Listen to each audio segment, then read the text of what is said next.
Jika video ini bermanfaat, bantu tekan like dan subscribe. Terima kasih.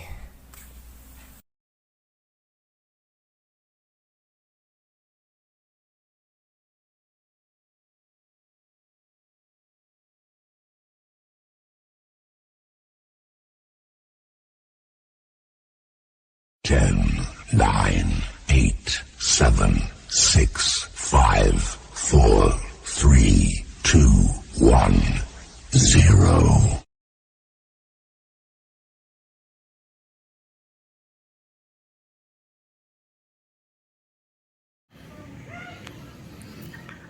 Halo teman-teman, selamat pagi teman-teman. Salam sejahtera, salam sehat, salam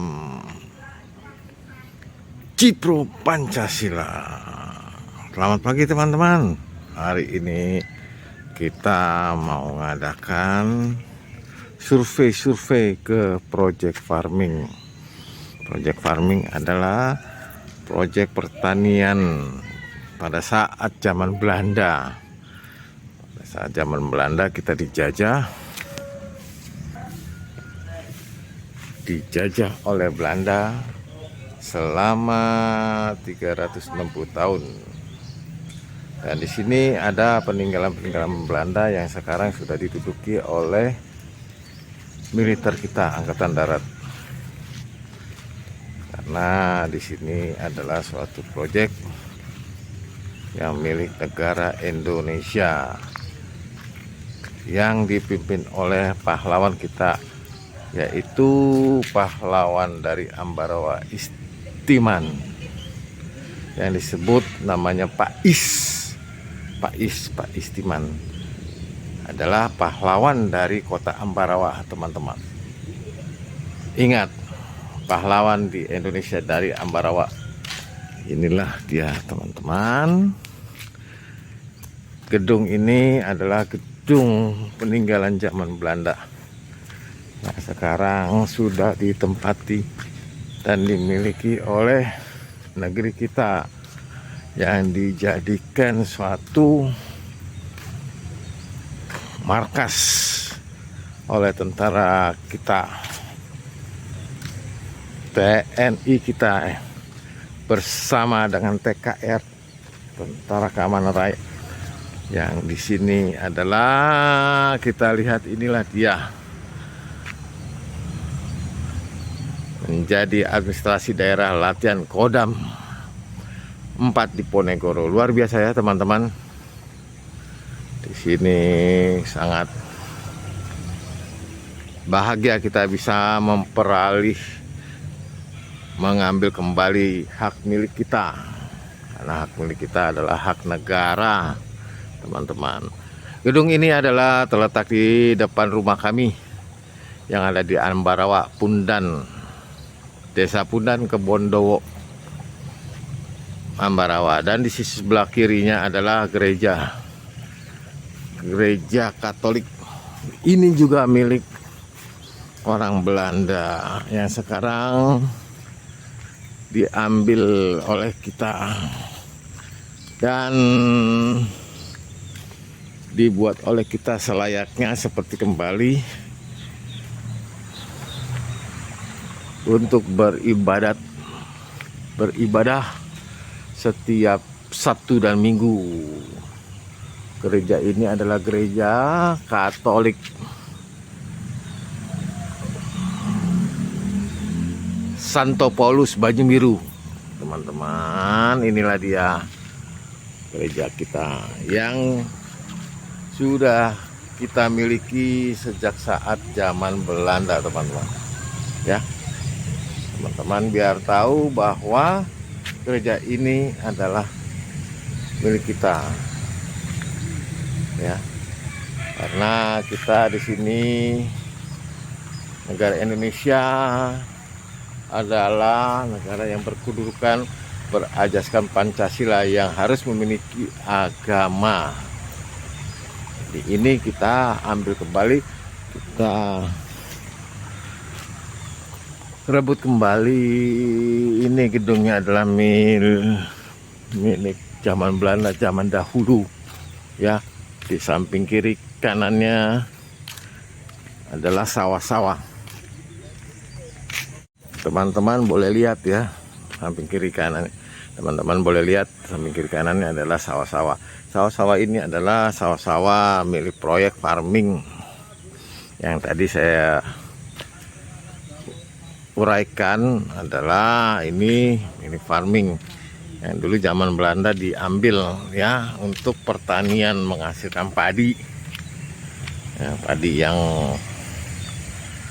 beratus-ratus ton yang digunakan untuk rakyat Indonesia, sehingga pada saat zaman Belanda itu diambil oleh Belanda, dijajah kita selama 360 tahun. Kita dijajah, diambil hasil bumi kita, termasuk padi ini, sawah ini teman-teman. Sawah ini diambil hasilnya, padinya diambil, kemudian dikirim ke negeri Belanda pada saat zaman peperangan. Namun kita sebagai negara Indonesia, rakyat Indonesia tidak mau, tidak rela apa yang hak milik kita, maka kita ambil kembali, yang dipimpin oleh pahlawan kita dari Ambarawa, pahlawan Istiman yang disebut Pak Is. Inilah teman-teman betapa luasnya sawah ini yang menghasilkan banyak ratusan ton yang diambil, yang dikirim ke negeri Belanda.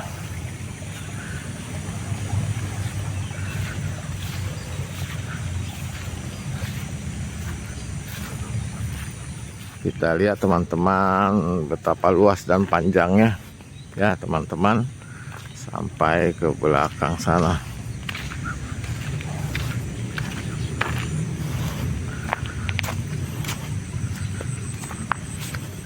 Oke teman-teman, dan di sini lucunya teman-teman ya, ada sejarah yang sangat lucu sekali, sangat lucu sekali di keluarga kita. Di keluarga kita adalah dari mertua saya, mertua laki-laki itu adalah keturunan Belanda yang sekarang namanya dirubah menjadi Pak Suratman. Padahal dulu pada saat zaman Belanda dia adalah keturunan orang Belanda, yaitu bernama Harting ya. Meneer Harting ini adalah bapak dari Pak Suratman dari negeri Belanda. Lucu sekali teman-teman, negeri Belanda dia menjajah di negara kita, namun ya tidak sedemikian kejamnya.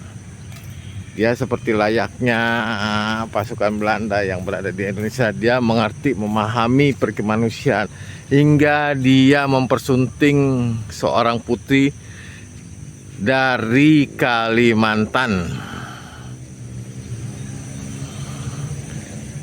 Putri Kalimantan yang diperoleh itu hingga menghasilkan anak antara Meneer Harting yang dari Belanda dengan putri dari Kalimantan, memperoleh anak yaitu bernama Friedrich Johannes Yakubun, yang diberi nama bahasa Indonesia adalah Pak Suratman. Nah itu dia teman-teman. Teman-teman harus tahu nih keturunan kita, dinasti kita. Jangan lupa sejarah, dinasti, kebudayaan, dan tata aliran darah harus diingat. Karena kenapa? Itu adalah takdir. Darah dan keturunan tidak bisa dirubah. Itulah adalah namanya warisan keturunan dari nenek moyang kita. Biar teman-teman tahu bahwa warisan darah kita adalah darah keturunan orang Belanda Kalimantan.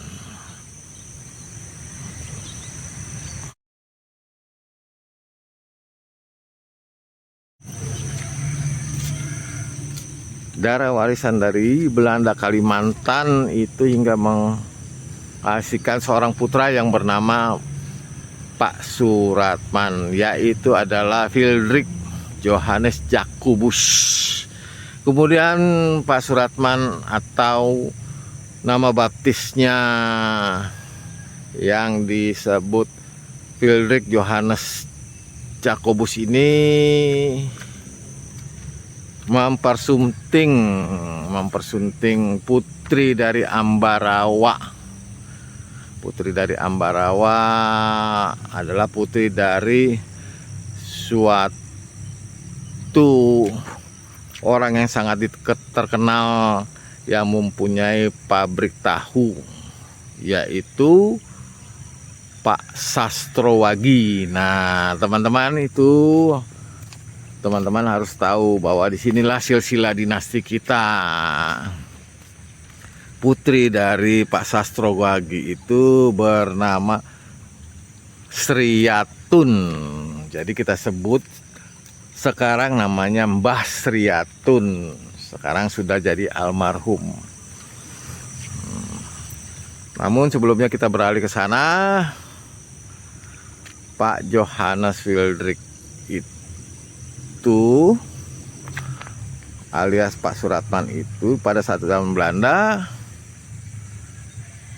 bapaknya adalah Pak Harting hilang, tidak ketemu. Pada saat zaman Belanda itu berperang, kemudian diambil dan direbut kembali oleh Jepang. Disitulah letaknya Pak Harting itu hilang, yang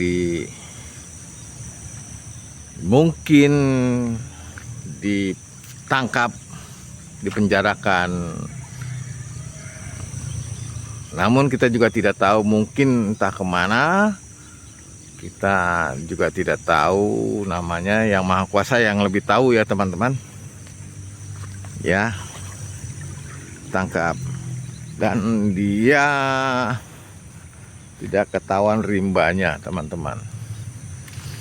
Dari Kalimantan dia jalan sampai ke Surabaya. Sampai ke Surabaya lah lari, karena pada saat itu zaman Jepang itu sangat luar biasa sadisnya teman-teman, sangat luar biasa sadisnya. Dia mencari bapaknya, yaitu bapaknya Menir Harting. Dan pada saat tiba di Jawa, Surabaya, dia berjalan terus mencari bapaknya sampai akhirnya tiba di Ambarawa. Kemudian dia bertemu dengan seorang kenil. Dia bercerita dengan seorang kenil yang baik hati, yang bernama Pak Broto. Pak Broto ini adalah warga Indonesia. Warga Indonesia ini masuk dalam pasukan perang kenil. Zaman dulu adalah pasukan perang Indonesia diambil alih oleh Belanda dan dilatih untuk peperangan yang disebut namanya pasukan kenil. Ya teman-teman. Dan disinilah letaknya silsilah kita yang kemudian negara kita diambil oleh Belanda, ya. Terus kemudian diambil lagi oleh Jepang. Luar biasa ya teman-teman. Negara kita terus dijajah oleh Belanda. Kemudian selama 360 tahun dijajah oleh Belanda. Kemudian diambil, diperang oleh Jepang, diambil alih. Kita dijajah oleh Jepang selama 3,5 tahun. Luar biasa. Kita bangga punya pahlawan-pahlawan kita yang luar biasa memperebut negara ini. Negara Indonesia ya, berani berperang. Apalagi kita lihat di belakang gunung-gunung ini, para gerilya pahlawan itu berani berperang untuk memperebutkan negara Indonesia, ya, negara kita. Dan kita sekarang menghimbaukan untuk para rakyat Indonesia, untuk warga-warga negara Indonesia, kita mohon jangan kita menghasut kembali, merusak kembali negara kita hingga menjadi hancur lebur. Ingat pesan kata mantan presiden pertama kita yang sampai sekarang adalah menjadi pedoman kita, yaitu adalah musuh yang paling berbahaya itu adalah rakyat kita sendiri, bangsa kita sendiri. Ingat teman-teman, kembali saya ulangin, adalah musuh yang paling berbahaya adalah dari bangsa kita sendiri, rakyat kita sendiri, yang akan nantinya akan mengacaukan, mengadu dombakan, ya teman-teman, membuat huru-hara di negeri kita. Itulah yang menjadi suatu peringatan pesan dari mantan presiden pertama kita, Soekarno-Hatta. Oke, kembali lagi teman-teman, kita pada histori Pak Harting ini yang hilang hingga mempunyai putra bernama Suratman, yang seorang beraliaskan Fredrik Johannes Jacobus. Kemudian dia sampai di sini dan dipungut oleh Pak Subroto yang tinggal di Ambarawa ini, seorang serdadu kenil, ya, seorang serdadu kenil, hingga dia diangkat sebagai anaknya karena orang tuanya dua-duanya sudah tidak diketahui kemana.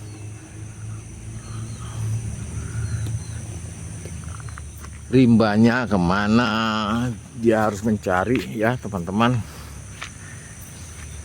Dia diangkat di sini oleh Pak Broto, seorang tentara kenil dari Belanda. Namun dia adalah orang Indonesia, belajar perang dan masuk ke pasukan kenil, tinggal di Ambarawa. Dan disinilah selama ini Pak Suratman yang disebut Fredrik Johannes Jacobus tumbuh menjadi besar sehingga bertemu dengan seorang putri dari Putri Sastrowagi yang memiliki pabrik tahu yang terkenal di Banyu Biru, Desa Kepundan. Luar biasa, hingga ia mempersunting putrinya yang bernama Sriatun, dan akhirnya ia memperoleh anak dan cucunya, yaitu kita semuanya. Dan Pak Suratman ini memperoleh nama Suratman ini karena dia menjadi seorang mualaf yang tadinya bernama Fredrik Johannes Jacobus. Oke teman-teman, disitulah silsilah dinasti keluarga kita. Dan di sini adalah gedungnya, gedung farming ya teman-teman, luas sekali. Nah itu di belakang itu adalah rumah kita, ya, rumah kita Banyu Biru. Rumah kita Banyu Biru. Nah inilah teman-teman, inilah adalah, ya, inilah adalah tempat-tempat, ya, yang bernuansa gedung-gedung dari bangunan Belanda, peninggalan Belanda yang kita rebut.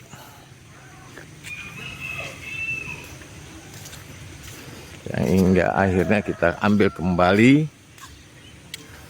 kita rebut kembali menjadi Negara Kesatuan Republik Indonesia yang berajaskan Pancasila Bhinneka Tunggal Ika. Teman-teman, kita lihat ya teman-teman, karena kita bersatu semua dengan berlambang negara kita adalah Garuda Pancasila.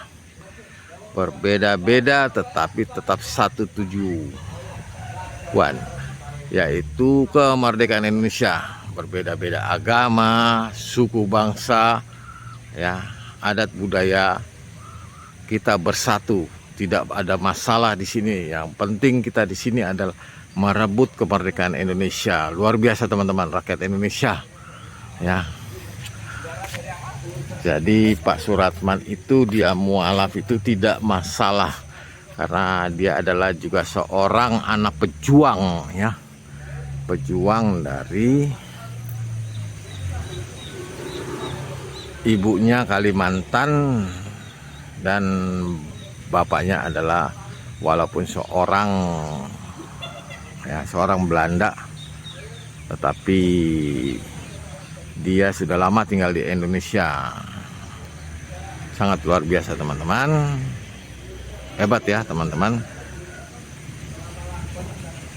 Yang kemudian diambil alih dengan pahlawan yang bernama Istiman, pahlawan dari Ambarawa ya teman-teman, sangat luar biasa. Oke teman-teman,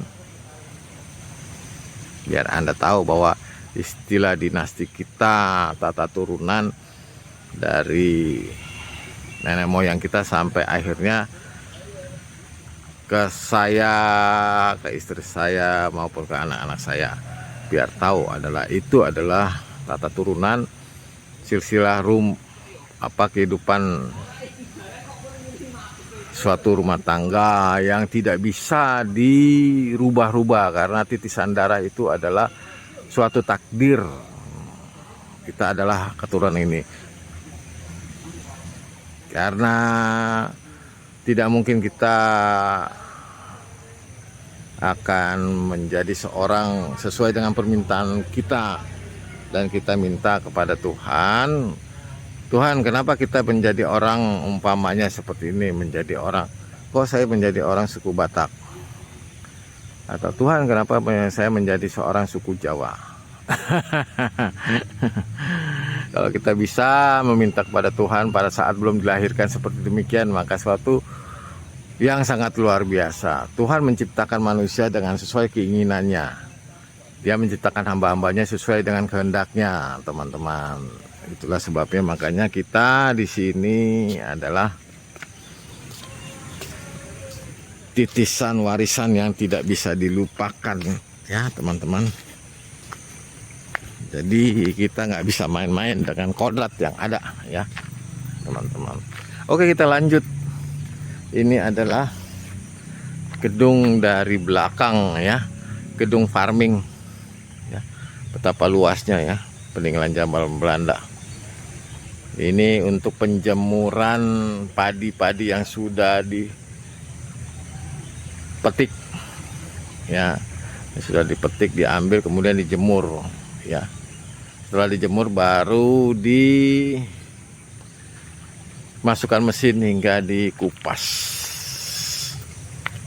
menjadi padi yang tadinya beras, dan sisa-sisa kulit berasnya itu akan diambil untuk menjadi pupuk tanaman. Oke teman-teman, inilah dia ya, sangat luar biasa lah. Ini dari belakang. Ini belakang ini adalah tempat penjara orang-orang yang pada saat zaman Belanda, ya, yang melawan pemerintah Belanda. Tempat penjara ini.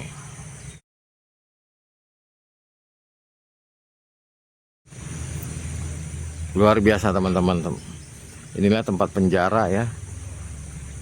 Pada saat lagi peperangan, kalau warga negara Indonesia melawan pemerintah Belanda, maka teman-teman di sini akan dipenjarakan sesuai dengan hukum Belanda begitu teman-teman. Kasihan ya teman-temannya, pahlawan-pahlawan kita dihukum ya, disiksa ya, didera ya. Itulah hebatnya negara kita yang berwarga negara Indonesia, yang menjadi pahlawan negara Indonesia dengan mempertaruhkan darahnya demi negara ini. Inilah dia teman-teman ya. Ini kita bisa ya, kita close ya teman-teman. Ini dia nih teman-teman tuh ya. Jadi ini adalah teralis penjara ini teman-teman ya. Ini sudah dirubah nih, baru dirubah. Yang tadinya ini adalah penjara yang sesuai dengan teralis ini. Ini di teralis, ini juga di teralis. Namun ini teralisnya pintunya dari atas ke bawah, sepanjang pintu itu. Kalau ini hanya jendela aja. Dan di sini teralisnya panjang, berdiameter 12 lebih. Kemudian ini sebelahnya juga adalah bekas penjara teman-teman, yang sekarang sudah direnovasi ya, dimultifungsikan oleh kita warga negara Indonesia untuk sekarang menjadi gudang padi, lumbung padi. Makanya disebut adalah proyek farming. Farming itu pertanian ya, yang padahal dulu sini belakang nih tempat penjara orang-orang Indonesia nih, warga negara Indonesia di penjara di sini ketika dia melawan penjajahan Belanda ya, teman-teman. Kita lihat ini teman-teman di sini. Oke teman-teman, ini juga kita lihat adalah tempat penjemuran padi ya. Tempat penjemuran padi sangat luas ya teman-teman. Di depan komplek farming ini adalah untuk penjemuran padi yang setelah masa tuanya yang udah layak dicabut, maka akan dijemur di sini menjadi kering, karena padi yang baru dicabut itu adalah dalam keadaan basah. Oleh karena itu maka harus dijemur. Setelah dijemur baru dikulitin hingga menjadi padi yang tadinya dari sawah merupakan tanaman, dicabut menjadi padi ya. Padi kemudian baru dikulitin. Padi itu kulitnya menjadi gabah ya, gabah disebut gabah hingga dikulitin menjadi beras ya. Inilah teman-teman dimultifungsikan sekarang. Dan inilah juga dulu adalah tempat penjara tempat penjara para pahlawan kita Indonesia yang berani mempertaruhkan nyawanya untuk merebut kemerdekaan Indonesia. Luar biasa ya teman-teman. Sebenarnya dalam kehidupan zaman dulu itu ngeri sekali. Nyawa dipertaruhkan untuk kemerdekaan Indonesia, untuk kita, untuk seluruh bangsa Indonesia. Luar biasa. Oke teman-teman, inilah pintu masuk ya. Pintu masuk zaman dulu adalah zaman untuk membesuk orang-orang Indonesia yang masuk dalam penjara. Ini pintu masuknya, yang sekarang dimultifungsikan menjadi pintu masuk gudang beras. Dan di dalamnya adalah peralatan pertanian seperti traktor, pembajakan, ya. Ada mesin traktor untuk bajak, ada pacul, ada sekop, ada pacul garpu, ada segala macam peralatan pertanian untuk bertani. Dan dulu di sini adalah tempat pintu masuk bila kita mau besuk rekan-rekan kita pahlawan yang dipenjara oleh Belanda, sama seperti ini. Dan di sini adalah yang sudah diteralis, jendela-jendelanya yang diteralis, mereka terlihat nampak. Di situ adalah pahlawan negara Indonesia yang ada di dalam penjara, dan ini pintu masuknya. Yang sekarang sudah dimultifungsikan teman-teman menjadi tempat peralatan pertanian. Yang kemudian ini juga sama seperti ini adalah pintu juga masuk, ya teman-teman, pintu masuk untuk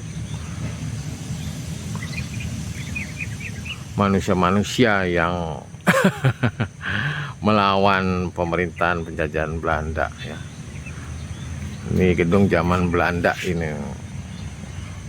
luar biasa, ya, penjajahan zaman Belanda 360 tahun coy, bayangin aja. Apabila kita dijajah zaman sekarang 360 tahun oleh Belanda, betapa seramnya negeri ini dan betapa ngerinya kita kehidupannya. Yang kita pikirin adalah perang merebut kemerdekaan Indonesia. Bukan kita pikirin adalah korupsi, maling kecil-kecilan di kantor, maling besar-besaran mengambil uang negara. Itu bukan yang kita pikirin. Karena pada saat ini apabila kita zaman sekarang masih dijajah, itulah yang kita rasakan, bahwa diri kita adalah berusaha menjadi pahlawan untuk merebut negara ini dari penjajah sesuai dengan Undang-Undang Dasar 45. Penjajahan di muka bumi maka harus dihapuskan. Dan teman-teman harus merasakan betapa bahagianya sekarang kita bisa merdeka, dan betapa bangganya kita dengan para pahlawan kita di negeri kita ini yang berjuang demi bangsa dan negara, demi rakyat Indonesia, hingga berani mempertaruhkan nyawanya, tidak memikirkan nyawanya demi bangsa negara. Kalau saat sekarang teman-teman Anda pikirkan kembali, adalah yang terjadi di Indonesia adalah memikirkan keegoisan sendiri. E60 berarti ego. Ego yang ada adalah masing-masing mempertahankan kehidupan sendiri, ekonomi sendiri, ya, kedudukan sendiri, tahta sendiri, ya, dan kantong sendiri, berusaha menjadi lebih kaya dan lebih kaya. Bagaimana menghasilkan uang untuk kebutuhan hidup dengan memperolehnya, baik memperoleh dengan cara halal maupun tidak halal. Cara halal adalah yang bekerja dengan memakai pikiran dan tenaga. Cara yang tidak halal adalah dengan cara mengambil haknya orang lain. Itu bahaya teman-teman.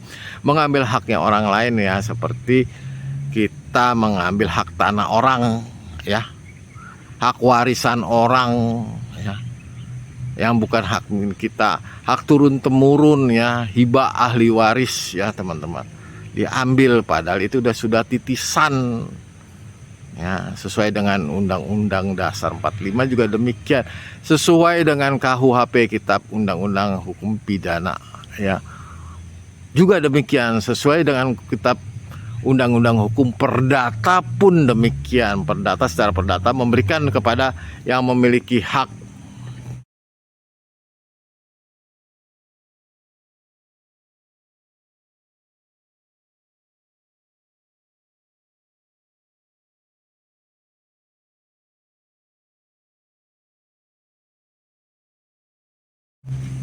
Di dalam kitab undang-undang perdata juga, siapa yang mempunyai hak itulah yang memiliki. Titisan hibah ahli waris itulah yang memiliki dengan secara nyata. Dari titisan darah tidak bisa diambil. Begitu juga manusia mempunyai keegoisan yang berikutnya adalah mengambil hak orang, yaitu dengan cara mengkorupsi, ya, mengkorupsi sepeser, 2 peser, 3 peser gitu, ya. Atau yang dalam hal kecil-kecil itu adalah seperti pungli, ya, pungutan liar itu. Nah, itu sangat luar biasa teman-teman. Itu yang tidak halal itu, ya. Kita memeras orang, masuk di deportase bandara udara, kita membawa belanja makanan hingga masuk ke negara kita, maka makanan sendiri pun dipajak oleh bea cukai dengan orang penjaga-penjaga satpam security di bandara, ya. Begitu juga di pelabuhan laut, ya. Sangat luar biasa teman-teman, ya. Inilah yang suatu keanehan. Kan lucu sekali, kita beli barang, kita buat makan di perjalanan, barang makanan perjalanan itu sisa dalam pesawat maupun dalam kapal laut, ya. Kita masuk kembali di negara kita sendiri, ya. Kita makanan kita beli dari negara luar, ya. Kita kembali di negara kita dengan membawa makanan sisa yang tadi dalam perjalanan, maka makanan itu harus kena pajak. Lucu sekali sekarang. Itulah namanya, itulah korupsi pemaksaan, ya, pungli liar, ya. Yang aneh juga saya dengar berita, ya, seorang putra putri bangsa Indonesia memperoleh, ya, piagam piala dalam pertandingan, ya. Padahal dia membawa negara Indonesia, membawa sangsaka merah putih, bendera Indonesia, membawa nama negara Indonesia, ya, membawa negara Indonesia berdasarkan Pancasila, Bhinneka Tunggal. Dia kembali membawa piagam, ya, dari luar negeri.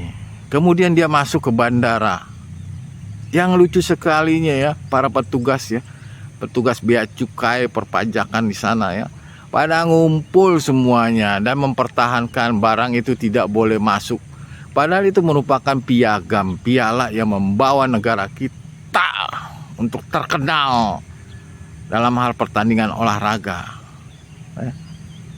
Lucu sekali itu, saya dengar berita kayak begitu. Ini kok bisa aneh gitu loh. Nah, itulah teman-teman salah satu contoh yang tidak halal, ya. Sebenarnya kita layaknya kita pakai rasio lah, pakai, kalau kasarnya maaf kata, kita pakai otak gitu loh. Otak lo di mana gitu loh.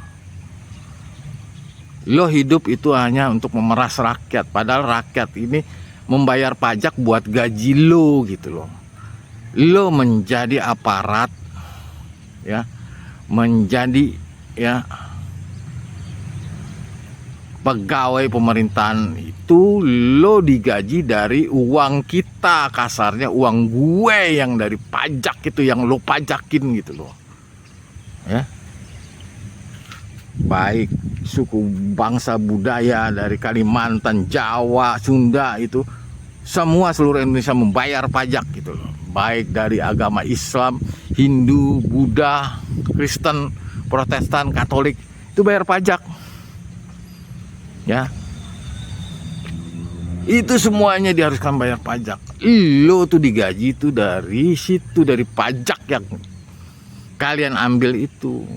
Namun kalian dalam arti kata kasarnya, maaf kata, lu nggak ada punya otak, ya. Udah tahu orang bertanding, warga negara ini bertanding membawa sangsaka merah putih, membawa piala, membawa piagam kemenangannya, masuk ke bandara. Piagam piala tersebut adalah harus bayar pajak. Aduh, lo termasuk orang Indonesia bukan? Lo dipekerjakan dengan gaji dari pajak, dari uang rakyat. Sadar diri, ya. Lo masuk sebagai pegawai negeri itu mungkin lewat pintu belakang membayar sekian ratus juta ya, sehingga kalian tuh mau memperoleh keuntungan kembali dengan uang yang sudah lo keluarkan, membayar masuk dengan sebagai pegawai pemerintahan, pegawai negeri, pegawai BUMN. Gua masuk pegawai BUMN bayar dengan ratusan juta bahkan miliaran, maka gua harus menebus kembali uang gue gitu. Itulah yang ada di alam pikiran kalian, yang ada di alam pikiran otak kalian gitu loh. Seharusnya tidak boleh begitu, teman-teman ya. Tidak boleh begitu. Itu hak orang, apalagi hak negara, teman-teman ya. Itu bahaya sekali, teman-teman. Itu ya penghasilan yang tidak halal.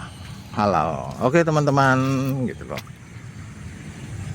Itu suatu kilasan ya, suatu pandangan ya, teman-teman, yang harus dirubah konsep-konsep ya. Konsep-konsep Undang-Undang Dasar 45 dengan berdasarkan Pancasila, Bhinneka Tunggal Ika itu harus dirubah ya, agar negara kita maju, negara kita berdasarkan Pancasila ya, beraneka ragam suku bangsa dan agama ya, menjadi satu sesuai dengan zaman dulu ya, merebut kemerdekaan Indonesia tanpa membeda-bedakan. Kembali lagi, teman-teman. Kembali lagi, teman-teman, kita kembali kepada ke gedung ini ya, teman-teman. Ini sangat luar biasa ya, teman-teman. Kembali kita. Ini adalah gedung ini dalam hal gedung perkantorannya ya. Perkantorannya ya. Teman-teman, kita lihat. Kita masuk ya.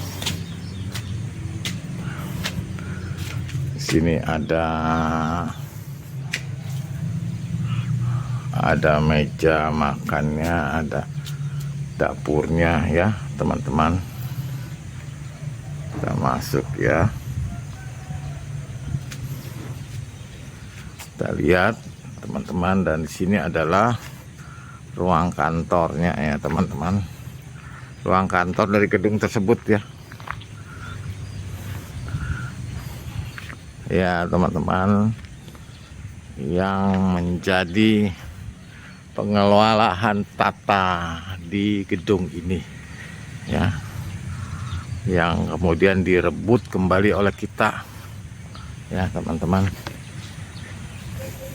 sesuai dengan tatanan kita ya, teman-teman.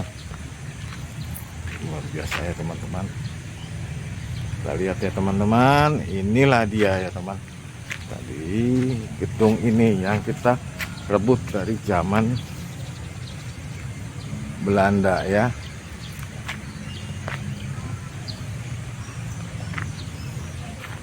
Ya, teman-teman ya, kita lihat ini sangat luar biasa ya, teman-teman. Kita lihat, kita rebut zaman kemerdekaan Indonesia. Luar biasa. Semangat, semangat, semangat. Jangan pernah pudar demi negara dan bangsa. Gitu. Tuh, teman-teman, inilah pusat ya, pusat pengelolaan perkantorannya ya, teman-teman. Yang kita lihat di sini ya, gedung-gedung masih gedung Belanda yang diselimuti oleh pepohonan yang sangat subur, indah sekali ya, pohon kelapa ya. Dengan di depannya adalah Tugu Sangsaka merah putih, bendera kita, bendera kebanggaan kita ya. Merah adalah berani ya, darah ya, rela berkorban dengan darah untuk bangsa dan negara ini. Dan putih adalah suci ya, teman-teman. Suci arti katanya adalah suci, pikiran kita, otak kita bersih ya, brain kita bersih, hati kita bersih, suci ya, tanpa memandang perbedaan agama dan suku bangsa, suci dalam melaksanakan tugas-tugas ya, tugas-tugas tanpa mengambil yang bukan punya haknya, mengkorupsi, mempunglikan ya, memeras rakyat Indonesia. Itu suci ya. suci dalam pikiran, tindak tanduk kita sebagai bangsa Indonesia ya teman-teman. Itulah kita sebagai negara Indonesia ya.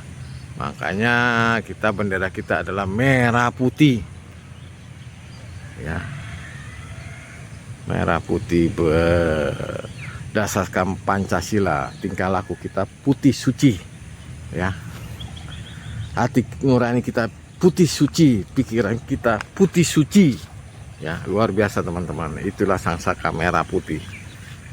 Oke teman-teman, kita lanjut berikutnya. Untuk kita lihat nanti kita masuk ke dalam teman-teman. Di sini adalah sudah datang ya mobil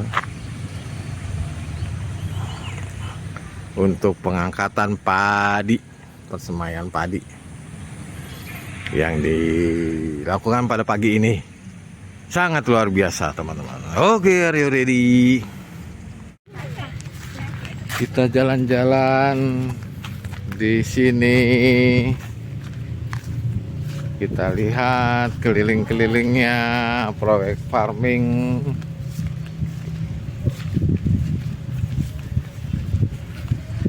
Dan kita menelusuri ke dalam ya teman-teman, apakah yang ada di dalam proyek farming ini.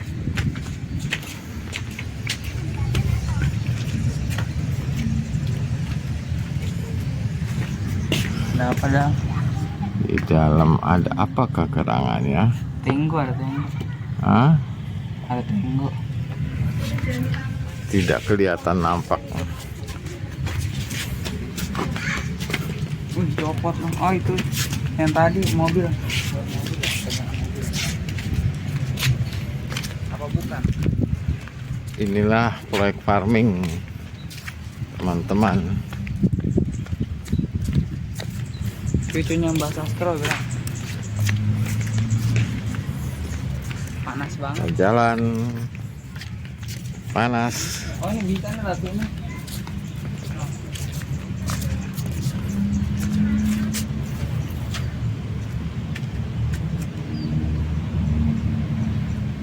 Buka, kita lihat.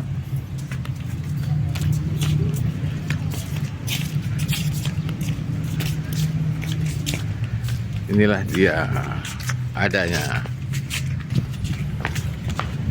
Nah, ya ini bekas penjara. Ini bekas penjara. Oh ini buat uap ya. Nah, ini buat uap mesin. Ini lihat bekas penjara, lihat di dalam nih, tuh. Kotor sekali.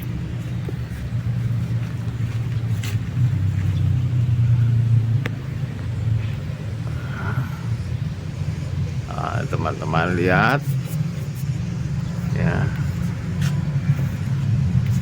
ruangan penjara zaman dahulu. Kalau orang mau apel besuk lewat sini.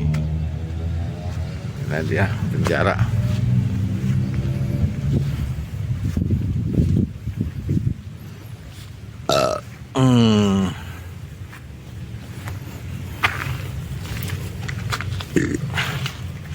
Ini adalah gabah-gabah. Dibenerin sekarang ini. Gabah-gabah.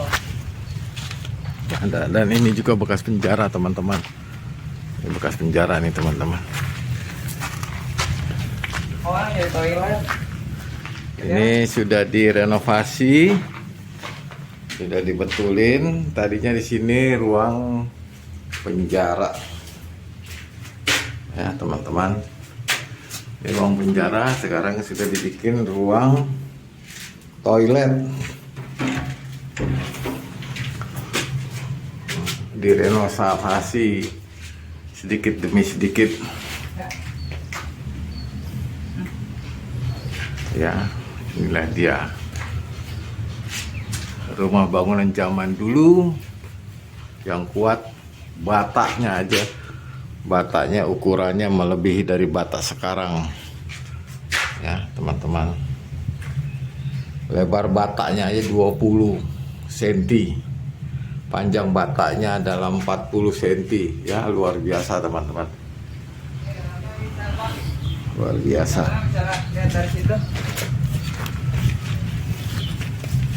Udah bagus sekarang, udah direnov. semua sudah direnovasi. Ini dia bekas penjara, teman-teman. Bekas penjara. Kita lihat sudah direnovasi ya, teman-teman. Ini dulu bekas ruangan penjara. Penjara pasukan Indonesia yang dikurung di sini nih, teman-teman nih. Ya.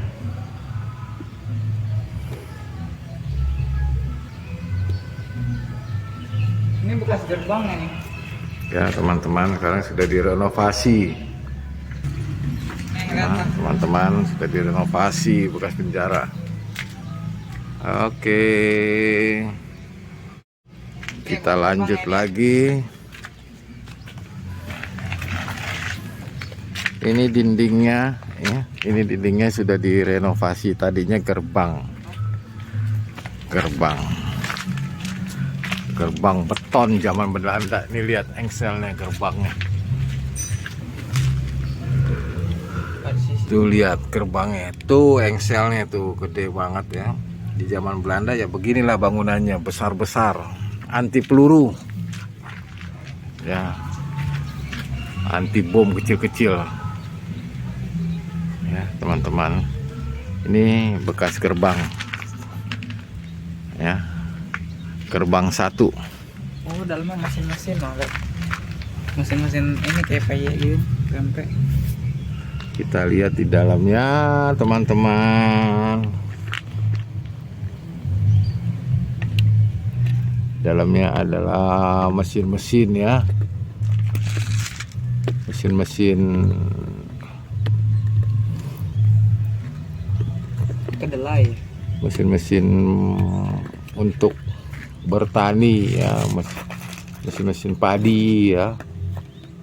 Mesin giling ya, mesin semai, mesin petik, mesin bajak ya, teman-teman. Kita lihat dan kita intip dari sini ya. Karena saat ini, hari ini masih ditutup, masih suasana Idul Fitri Lebaran.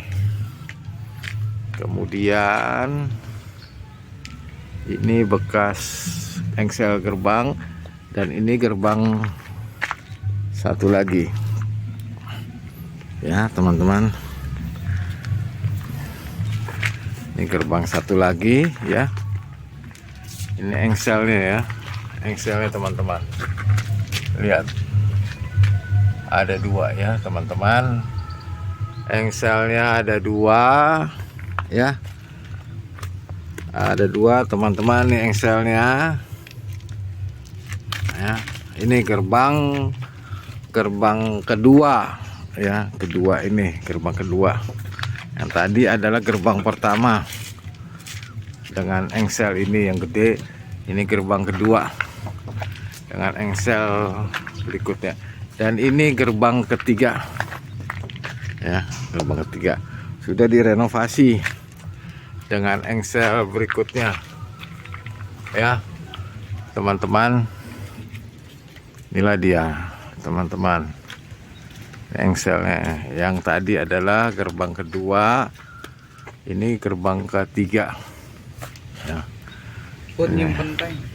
Ini engselnya gerbang ketiga.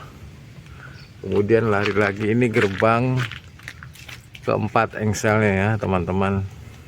Ini gerbang ya, dibangun dengan bata apung ya, bata putih apung. Kalau zaman dulu ya bata merah ya. Ini zaman dulu bata merah ya, lebarnya 20 cm teman-teman ya, panjangnya 40, luar biasa ya. Ada yang 30 ya. Ini lebarnya 20 cm nih teman-teman. Ada yang ukuran 40, panjangnya ada yang 30 ya. Makanya bangunan zaman dulu, zaman Belanda itu kuat-kuat ya. Betonnya, konkretnya ya, corannya hingga peluru tidak tembus, bahkan granat kecil juga tidak akan hancur paling hanya somplak-somplak aja. Ini di jalan zaman Belanda.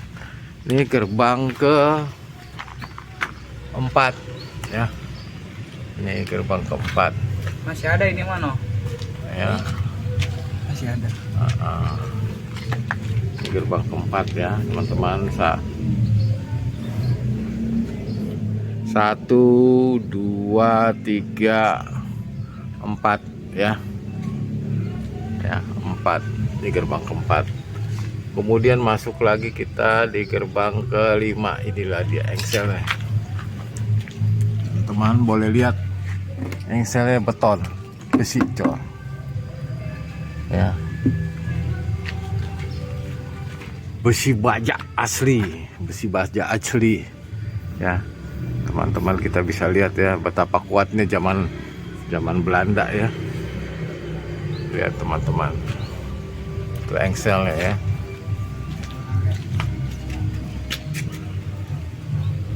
Teman-teman bisa lihat sendiri ya, dengan konstruksi bangunannya, dengan bata-bata zaman dulu ya, kuat ya. Kemudian ini engsel bawahnya, lihat teman-teman ya, sangat kuat sekali. Ini besi ini semua, besi baja yang anti granat, anti bom, bahkan peluru aja encer kecil ya. Teman-teman lihat sendiri ya, lihat ya, tuh lihat ya teman-teman, besinya. Ini besi nih, besi baja, sejenis besi yang ada di tank Panzer ya. Jadi anti bom, sangat luar biasa ya bangunan zaman Belanda ya teman-teman. Sekarang kita menuju kemudian ke gerbang berikutnya ya, teman-teman. Inilah gerbang berikutnya yang sudah direnovasi ya teman-teman, memakai seng. Zaman sekarang adalah ala kadarnya nah, zaman sekarang ala kadarnya ya, karena efisiensi ekonomi, efisiensi uang. Tapi kalau zaman dulu lihat aja teman-teman ya, lihat aja atasnya tebalnya bukan main ya. Ya, Anda bisa lihat sendiri konstruksinya ya. Peluru. Anti peluru, bukan hanya anti peluru aja, anti granat ya teman-teman. Konstruksi betonnya ya, profil gapuranya aja seperti begini ya teman-teman, lihat ya teman-teman, gak ada lawannya ya. Ini mesin bajaknya di sini. Ini dia teman-teman ya. Kalau ada Di dalam ini berisikan mesin juga, mesin pertanian, mesin bajak ya, mesin perkebunan. Luar biasa ya teman-teman ya. Oke, kita bisa intip karena masih ditutup teman-teman. Luar biasa.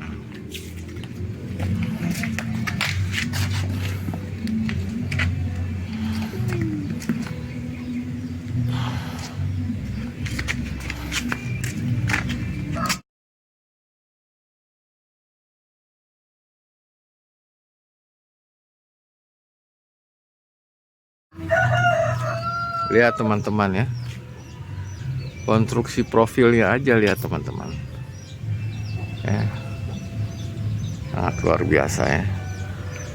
Dari sini sampai sini ya teman-teman, lihat ya profilnya aja, kayak jati. luar biasa ya Itu kayak jati. corannya ya teman-teman ya. Dan di atas itu profil-profilnya beton cor asli ya, asli beton anti bom ya.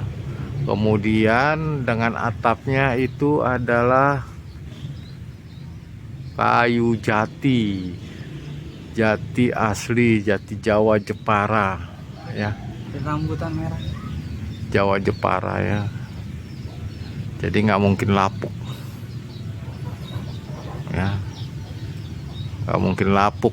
Bahkan jati Jepara, kayu jati Jepara aja kalau ditembak itu nggak mempan. Dan kalau diangkat beratnya setengah mati, sangat berat sekali ya teman-teman. Atapnya aja itu teman-teman ya, ya. Jati ya. Jati Jepara. Dan sekarang rumah ini dipakai untuk pertanian, pengolahan padi. Gedung ini dipakai, diambil pemerintah ya untuk pertanian. Di situ tumbuh pohon-pohon rambutan. Oke teman-teman, kita lihat betapa luasnya ya teman-teman.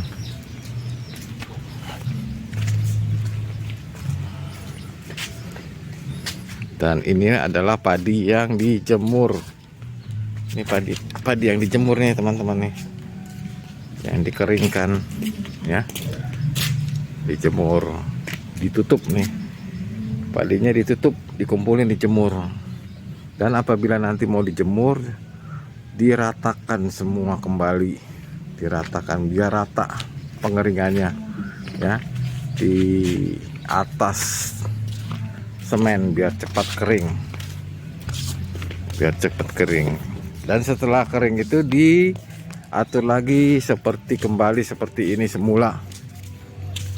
Nah, betapa luasnya ya komplek farming, keren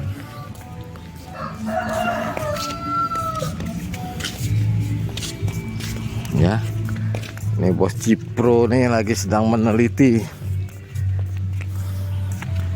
ya. Kita lihat tuh bekas penjara itu, penjara tuh atasnya aja profilnya ya, kayu jati. Aku di sini Pak.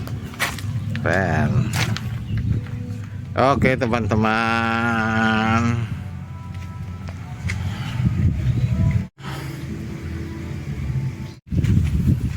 dan bangunan gedung ini ya teman-teman, bangunan gedung ini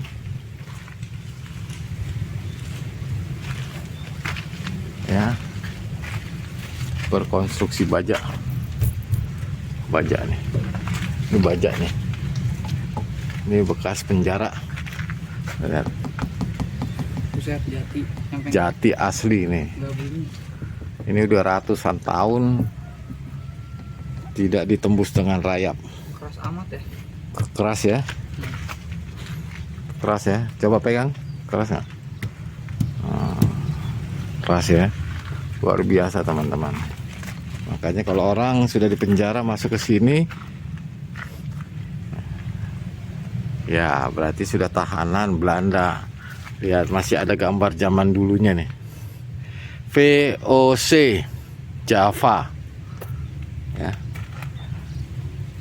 VOC Java. Nah, itu jadi bekas peninggalan zaman Belanda. Dan gedung ini dikelilingi oleh gunung ya. Di sana adalah Gunung Merbabu, dan di belakang ini Gunung Telomoyo ya, Telomoyo. Tuh lihat teman-teman, dikelilingi Gunung Telomoyo ya teman-teman. Dan di ujung sana adalah Gunung Ungaran ya teman-teman. Teman-teman bisa lihat sana Ungaran ya, berhadapan dengan Rawapening teman-teman, luar biasa. Oke. Dan di sini depan juga ada tatan untuk penjemuran beras ya. Nanti nyemplung. Penjemuran beras sama seperti ini, di depannya gedung ini penjemuran beras.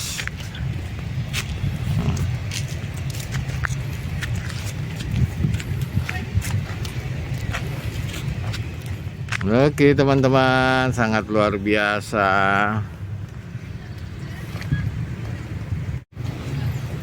Dari kejauhan gedung itu nampak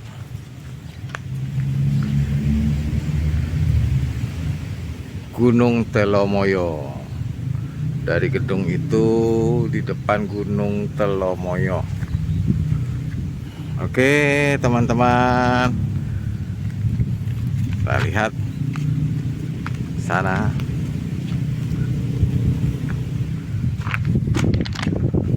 Ya, menuju jalannya ke Pertelon Ambarawa. Luar biasa ya teman-teman. Sini juga masih daerah persawahan farming. Persawahan farming.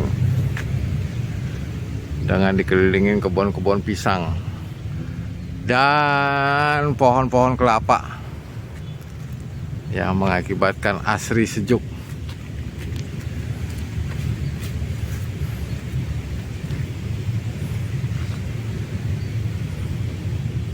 Sangat luar biasa teman-teman.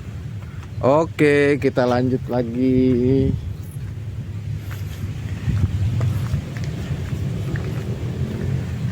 Kita melihat kembali ke gedung Belanda, peninggalan zaman Belanda. Gedung itu sekitar tahun 1929 pada saat zaman Belanda. Ya. Gedung ini didirikan pada zaman Belanda tahun 1929. Ya, teman-teman. Pada saat zaman penjajahan Belanda, sebelum kemerdekaan Indonesia di tahun 1945, 17 Agustus. Jadi gedung ini sudah berdiri, ya. Sudah berdiri, dan sampai saat sekarang adalah sudah hampir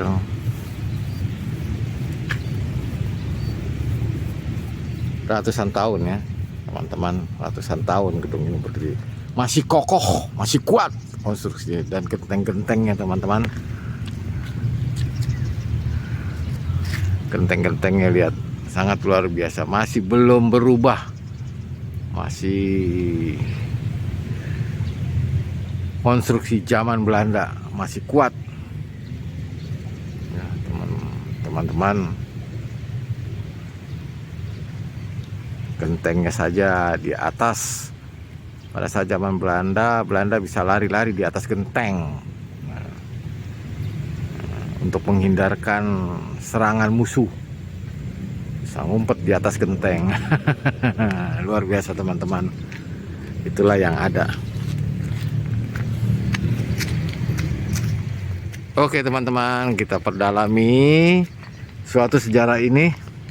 Sejarah negara Republik Indonesia, peninggalan-peninggalan zaman dulu yang tidak akan terlupakan, yang tercatat di dalam karisma hati kita sebagai bangsa dan negara kita, yaitu Negara Kesatuan Republik Indonesia berdasarkan Undang-Undang Dasar 45 dan berazaskan Pancasila Bhinneka Tunggal Ika.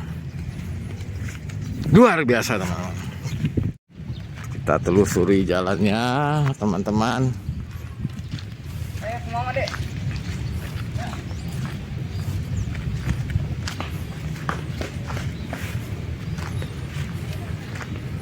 Ya teman-teman, lihatlah di sini, ini tempat perkantorannya, administrasinya.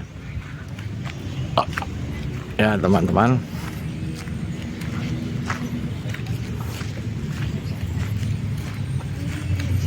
Sampai ke belakang, sisi samping sebelah kiri, ya ada pintu masuk dengan konstruksi bangunan yang masih seperti dulu.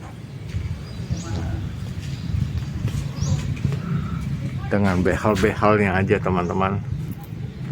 Behel-behel zaman Belanda. Ring-ring bautnya ring-ring kapal laut. Ya teman-teman. Dan jendelanya jendela zaman masih zaman seni Belanda zaman dulu. Ya teman-teman. Engselnya juga engsel tipe zaman Belanda ya teman-teman. Lihat. Ini zaman Belanda nih teman. Ya, pakunya aja paku-pakunya yang gede-gede. Ya, papan-papannya ini. Jati semua nih teman-teman. Ya. Kita lihat teman-teman. Ini bautnya aja baut mur zaman Belanda ya. Pintunya aja teman-teman, pintunya gede. Kalau zaman sekarang pintu rumahnya ya paling tinggi 2,5 meter. Ini pintu rumahnya teman-teman, lihat aja teman-teman. Pintu rumahnya aja tingginya sekitar 5 meter teman-teman. Jendelanya. Ya. Pintu rumahnya tuh 5,5 meter lebih. Jendelanya 2,5 meter. Ya, tingginya. Luar biasa ya teman-teman. Ya, teman. Iya. Coba angkat tangannya. Nah, lihat teman-teman tuh. Ya.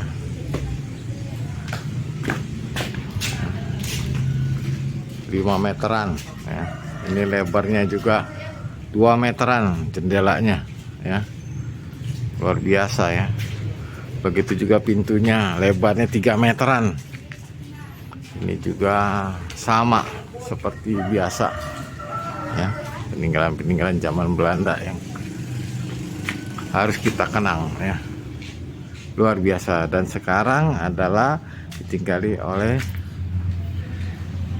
pasukan TNI kita dengan perlengkapan yang sekarang adalah parabola di zaman era sekarang karena perlunya informasi ya teman-teman ya. Nah, dan gedung ini sekarang direnovasi, kemudian dirawat, direhabilitasi. Lihat sampah-sampahnya teman-teman ya, kayu-kayunya ya, buat kayu bakar di pawon. Nah, teman-teman, luar biasa teman-teman. Dan kita lihat ini teman-teman, ini adalah mobil peninggalan zaman dulu ya. Ya. Mereknya aja Anda lihat ya. Trader Thames ya. Zaman sekarang udah nggak ada ini. Trader Thames ya. Peninggalan zaman dulu. Ini peninggalan zaman dulu. Ini mobil ini lahirnya, kalau kita lihat dari nomor platnya ini ya, ini kalau kita ambil mundur ke belakang 100 tahun, maka mobil ini adalah ciptaannya di tahun 1917 ya teman-teman.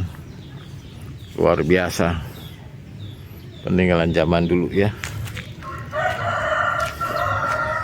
dengan tangki bensinnya kotak berisikan full, bisa 100 liter dengan kompresornya ya, kompresor dan pompa bensin. Dan ini adalah mesin-mesin yang sangat zaman dahulu. Dan ini kopel ya, kopel kepala babinya ya, dari zaman dulu ya. Di samping knalpot ya, ya teman-teman ya. Antik ya teman-teman ya, mobil zaman dulu ya. Ya teman-teman, luar biasa ya. Lihat teman-teman.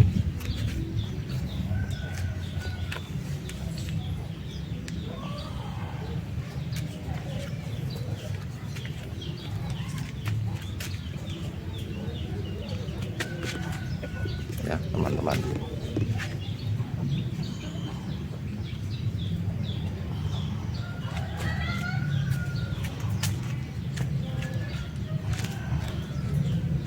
Ya teman-teman, ini mobil antik zaman dulu di tahun 1917. Oke teman-teman, sementara itu kita sampai di sini dulu informasinya, karena masih dalam keadaan Idul Fitri, belum dibuka perkantorannya.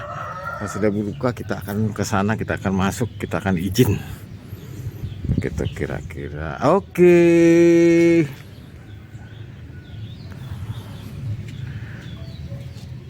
Salam Pancasila, salam kemerdekaan Republik Indonesia, salam persatuan Indonesia, salam Bhinneka Tunggal Ika.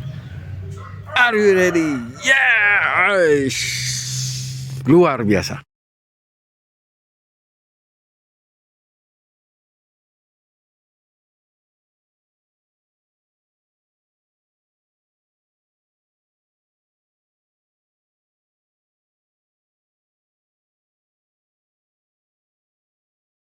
Jika video ini bermanfaat, bantu tekan like dan subscribe. Terima kasih.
Jangan lagi sepak nanti leher dia bingung.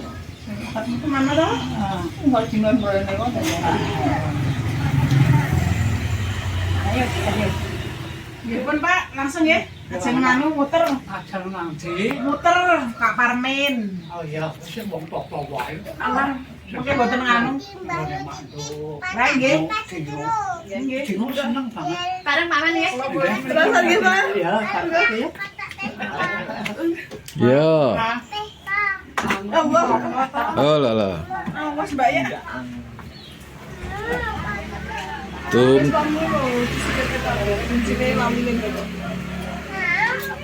dituntun Bude Rani.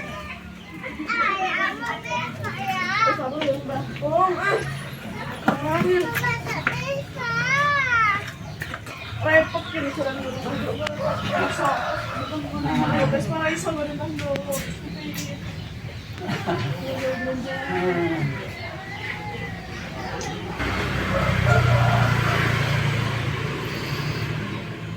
Oke.